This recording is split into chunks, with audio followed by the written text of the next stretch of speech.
ಬಳ್ಳಾರಿ ನಗರದ ಪಾರ್ವತಿ ನಗರ 3ನೇ ಕ್ರಾಸ್ ಜಿಮ್ಖಾನ್ ಹತ್ತಿರ ಕರ್ನಾಟಕ ಜನಸಂಘದ ಜಿಲ್ಲಾ ಕಚೇರಿಯಲ್ಲಿ ಇದೇ ಶನಿವಾರ 28ರಂದು ರಾಜ್ಯಾಧ್ಯಕ್ಷರಾದಂತಹ ಅಯ್ಯಪ್ಪ ಗೌಡ ಅವರ ಆದೇಶದ ಮೇರೆಗೆ ಬಳ್ಳಾರಿ ಜಿಲ್ಲಾ ಅಧ್ಯಕ್ಷರಾದಂತಹ ತಿಮ್ಮಪ್ಪ ಅವರ ನೇತೃತ್ವದಲ್ಲಿ ಬಳ್ಳಾರಿ ಜಿಲ್ಲೆ ಮತ್ತು ನಗರ ಘಟಕದ ಪದಾಧಿಕಾರಿಗಳನ್ನು ನೇಮಕ ಮಾಡಲಾಯಿತು.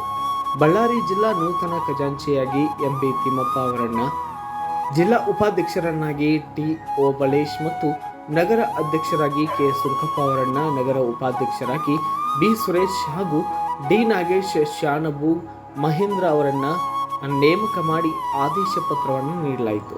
ನಂತರ ಗೋನಾಳ ತಿಮ್ಮಪ್ಪರವರು ಮಾತನಾಡಿ, ಜಿಲ್ಲೆಯಲ್ಲಿರುವ ಅಹಿಂದ ಸಮುದಾಯಗಳನ್ನು ತಳಮಟ್ಟದಿಂದ ಒಗ್ಗೂಡಿಸಿ ಮುನ್ನೆಲೆಗೆ ತರಬೇಕು. ಜೊತೆಗೆ ಕರ್ನಾಟಕ ಅಹಿಂದ ಜನ ಸಂಘದ ಸಂಘಟನೆಯನ್ನು ಬೇರು ಮಟ್ಟದಿಂದ ಒಗ್ಗೂಡಿಸಬೇಕೆಂದು ಬಳ್ಳಾರಿ ಜಿಲ್ಲಾ ಮತ್ತು ನಗರ ಪದಾಧಿಕಾರಿಗಳಿಗೆ ಸೂಚಿಸಿ ಶುಭ ಹಾರೈಸಲಾಗಿದೆ.